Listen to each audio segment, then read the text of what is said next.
हरे कृष्ण, राधे राधे। पहला अध्याय। भगवान विष्णु तथा गरुण के संवाद में गरुण पुराण सारोद्धार का उपक्रम पापी मनुष्यों की इस लोक तथा परलोक में होने वाली दुर्गति का वर्णन, 10 गात्र के पिंडदान से यातना देह का निर्माण। धर्म ही जिसका सुदृढ़ मूल है, वेद जिसका स्कंद तना है, पुराण रूपी शाखाओं से जो समृद्ध है, यज्ञ जिसका पुष्प है और मोक्ष जिसका फल है, ऐसे भगवान मधुसूदन रूपी पादप कल्प वृक्ष की जय हो। जैसे वृक्ष सबको आश्रय देता है, वैसे ही भगवान भी अपने चरणार विंदों में आश्रय देकर सबकी रक्षा करते हैं। इसीलिए भगवान मधुसूदन को यहाँ पादप वृक्ष की उपमा दी गई है।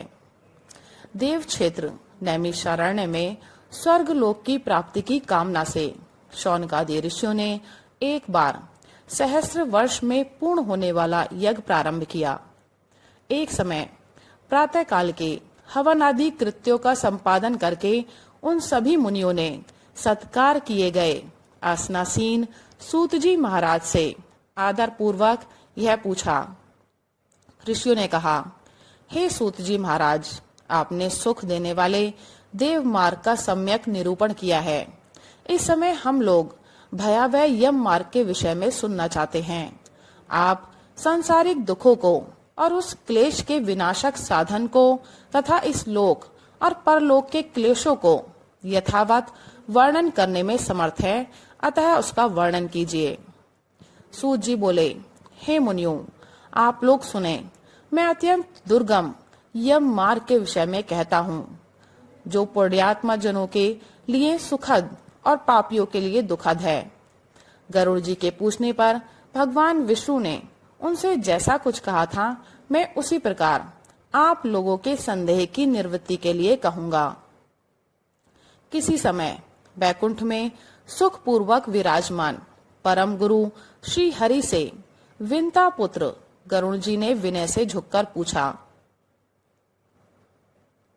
गरुड़ जी ने कहा, हे देव, आपने भक्ति मार्ग का अनेक प्रकार से मेरे समक्ष वर्णन किया है और भक्तों को प्राप्त होने वाली उत्तम गति के विषय में भी कहा है। अब हम भयंकर यम मार्ग के विषय में सुनना चाहते हैं। हमने सुना है कि आपकी भक्ति से विमुख प्राणी वहीं नरक में जाते हैं। भगवान का नाम सुगमता पूर्वक लिया जा सकता है। जीवा प्राणी के अपने वश में है तो भी लोग नरक को जाते हैं। ऐसे अधम मनुष्य को बार बार धिक्कार है। इसलिए हे भगवान, पापियों को जो गति प्राप्त होती है तथा यम मार्ग में जैसे वे अनेक प्रकार के दुख प्राप्त करते हैं, उसे आप मुझसे कहें। श्री भगवान बोले, हे पक्षींद्र, सुनो। मैं उस यम मार्ग के विषय में कहता हूँ जिस मार्ग से पापी जन नरक की यात्रा करते हैं और जो सुनने वालों के लिए भी भयावह है। हे तार्क्ष, जो प्राणी सदा पाप परायण हैं, दया और धर्म से रहित हैं, जो दुष्ट लोगों की संगति में रहते हैं, सत्य शास्त्र और सत्संगति से विमुख हैं, जो अपने को स्वयं प्रतिष्ठित मानते हैं, अहंकारी हैं तथा धन और मान के मद से चूर हैं, आसुरी शक्ति को प्राप्त हैं तथा दैवी संपत्ति से रहित हैं, जिनका चित्त अनेक विषयों में आसक्त होने से भ्रांत है, जो मोह के जाल में फंसे हैं और कामनाओं के भोग में ही लगे हैं। ऐसे व्यक्ति अपवित्र नरक में गिरते हैं। जो लोग ज्ञानशील हैं, वे परम गति को प्राप्त होते हैं। पापी मनुष्य दुख पूर्वक यम यातना प्राप्त करते हैं। पापियों को इस लोक में जैसे दुख की प्राप्ति होती है और मृत्यु के पश्चात वे जैसी यम यातना को प्राप्त होते हैं, उसे सुनो। यथोपार्जित पुण्य और पाप के फलों को पूर्व में भोगकर कर्म के संबंध से उसे कोई शारीरिक रोग हो जाता है। आदि मानसिक रोग और व्याधि शारीरिक रोग से युक्त तथा जीवन धारण करने की आशा से उत्कंठित उस व्यक्ति की जानकारी के बिना ही सर्प की भांति बलवान काल उसके समीप आ पहुंचता है। उस मृत्यु की संप्राप्ति की स्थिति में भी उसे वैराग्य नहीं होता। उसने जिनका भरण पोषण किया था, उन्हीं के द्वारा उसका भरण पोषण होता है। वृद्धावस्था के कारण विकृत रूप वाला और मरणाभिमुख वह व्यक्ति घर में अवमानना पूर्वक दी हुई वस्तु को कुत्ते की भांति खाता हुआ जीवन व्यतीत करता है। वह रोगी हो जाता है, उसे मंदाग्नि हो जाती है और उसका आहार तथा उसकी सभी चेष्टाएं कम हो जाती हैं। प्राण वायु के बाहर निकलते समय आंखें उलट जाती हैं, नाड़ियां कफ से रुक जाती हैं, उसे खांसी और श्वास लेने में प्रयत्न करना पड़ता है तथा कंठ से घुर घुर से शब्द निकलने लगते हैं। चिंता मग्न स्वजनों से घिरा हुआ तथा सोया हुआ वह व्यक्ति कालपाश के वशीभूत होने के कारण बुलाने पर भी नहीं बोलता। इस प्रकार कुटुंब के भरण पोषण में निरंतर लगा रहने वाला अजितेंद्रिय व्यक्ति अंत में रोते बिलखते बंधु बांधवों के बीच उत्कट वेदना से संज्ञा शून्य होकर मर जाता है। हे गरुण, उस अंतिम क्षण में प्राणी को व्यापक दिव्य दृष्टि प्राप्त हो जाती है, जिससे वह लोक परलोक को एकत्र देखने लगता है। अतः चकित होकर वह कुछ भी कहना नहीं चाहता। यमदूतों के समीप आने पर सभी इंद्रियां विकल हो जाती हैं, चेतना जड़ीभूत हो जाती है और प्राण चलायमान हो जाते हैं। आतुर काल में प्राण वायु के अपने स्थान से चल देने पर एक क्षण भी एक कल्प के समान प्रतीत होता है और 100 बिच्छुओं के डंक मारने से जैसी पीड़ा होती है, वैसी पीड़ा का उस समय उसे अनुभव होने लगता है। वह मरणासन व्यक्ति फेन उगलने लगता है और उसका मुख लार से भर जाता है। पापी जनों के प्राण वायु अधोद्वार गुदा मार्ग से निकलते हैं। उस समय दोनों हाथों में पाश और दंड धारण किए नग्न दांतों को कटकटाते हुए क्रोधपूर्ण नेत्र वाले यम के 2 भयंकर दूत समीप में आते हैं। उनके केश ऊपर की ओर उठे होते हैं। वे कौवे के समान काले होते हैं और टेढ़े मुख वाले होते हैं तथा उनके नख आयुध की भांति होते हैं। उन्हें देखकर भयभीत हृदय वाला वह मरणासन प्राणी मल मूत्र का विसर्जन करने लगता है।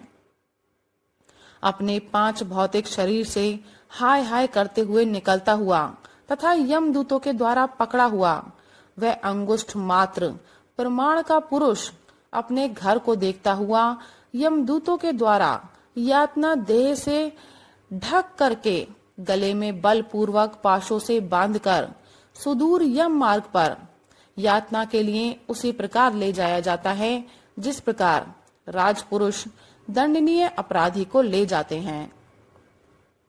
इस प्रकार ले जाए जाते हुए उस जीव को यम के दूत तर्जना करके डराते हैं और नरकों के तीव्र भय का पुनः पुनः वर्णन करते हैं, सुनाते हैं। यमदूत कहते हैं, रे दुष्ट, शीघ्र चल, तुम यमलोक जाओगे। आज तुम्हें हम सब कुंभीपाक आदि नरकों में शीघ्र ही ले जाएंगे। इस प्रकार यमदूतों की वाणी तथा बंधु बांधवों का रुदन सुनता हुआ वह जीव जोर से हाहाकार करके विलाप करता है और यमदूतों के द्वारा प्रताड़ित किया जाता है।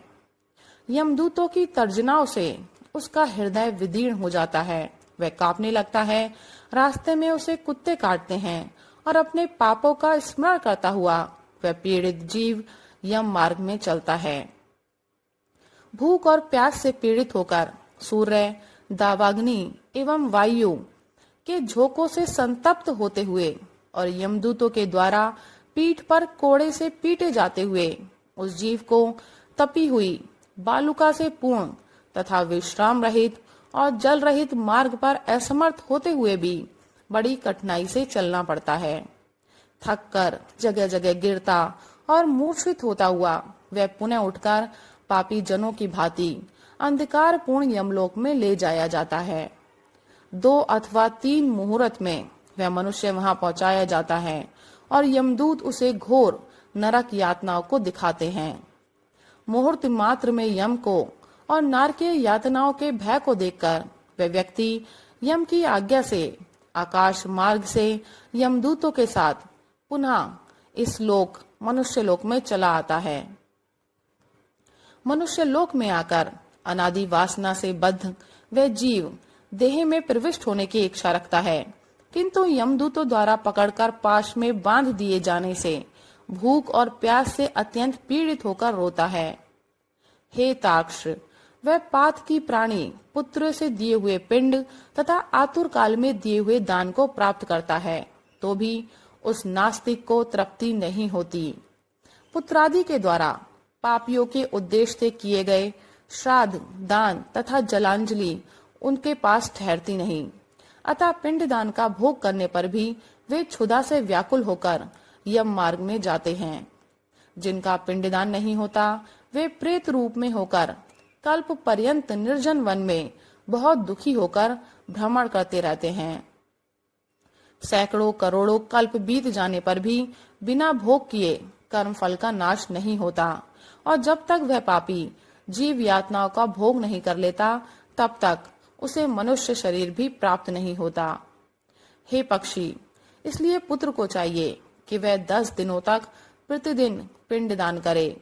हे पक्षी श्रेष्ठ, वे पिंड प्रतिदिन 4 भागों में विभक्त होते हैं। उनमें 2 भाग तो प्रेत के देह के पंचभूतों की पुष्टि के लिए होते हैं, तीसरा भाग यमदूतों को प्राप्त होता है और चौथे भाग से उस जीव को आहार प्राप्त होता है। 9 रात दिनों में पिंड को प्राप्त करके प्रेत का शरीर बन जाता है और 10वें दिन उसमें बल की प्राप्ति होती है। हे खग, मृत व्यक्ति के देह के जल जाने पर पिंड के द्वारा पुनः 1 हाथ लंबा शरीर प्राप्त होता है, जिसके द्वारा वह प्राणी यमलोक के रास्ते में शुभ और अशुभ कर्मों के फल को भोगता है। पहले दिन जो पिंड दिया जाता है उससे उसका सिर बनता है, दूसरे दिन के पिंड से ग्रीवा अर्थात गर्दन और स्कंद कंधे तथा तीसरे पिंड से हृदय बनता है। चौथे पिंड से पृष्ठभाग, 5वें से नाभि, छठे तथा 7वें पिंड से क्रमशः कटी और गुहांग उत्पन्न होते हैं। 8वें पिंड से उरु जांघें और 9वें पिंड से घुटने तथा पैर बनते हैं। इस प्रकार 9 पिंडों से देह को प्राप्त करके 10वें पिंड से उसकी क्षुधा और तृषा ये दोनों जागृत होती हैं। इस पिंडज शरीर को प्राप्त करके भूख और प्यास से पीड़ित जीव 11वें तथा 12वें 2 दिन भोजन करता है। 13वें दिन यमदूतों के द्वारा बंदर की तरह बंधा हुआ वह प्राणी अकेला उस यम मार्ग में जाता है। हे खग, मार्ग में मिलने वाली वह तरणी को छोड़कर यमलोक के मार्ग की दूरी का प्रमाण 86,000 योजन है। वह प्रेत प्रतिदिन रात दिन में 247 योजन चलता है। मार्ग में आए हुए इन 16 पुरों नगरों को पार करके पातकी व्यक्ति धर्मराज के भवन में जाता है। 1 सौम्यपुर, 2 सौरीपुर, 3 नगेंद्र भवन, 4 गंधर्वपुर, 5 शैलागम, 6 क्रोंचपुर, 7 क्रूरपुर, 8 विचित्र भवन, 9 बहवापदपुर, 10 दुखदपुर, 11 नानाक्रंदपुर, 12 सुतप्त भवन, 13 रौद्रपुर, 14 पयोवर्षणपुर, 15 शीताढ़यपुर तथा 16 बहुभीतिपुर को पार करके इनके आगे यमपुरी में धर्मराज का भवन स्थित है। यमराज के दूतों के पाशों से बंधा हुआ पापी जीव रास्ते भर हाहाकार करता रोता हुआ अपने घर को छोड़ करके यमपुरी को जाता है। राधे राधे, हरे कृष्ण।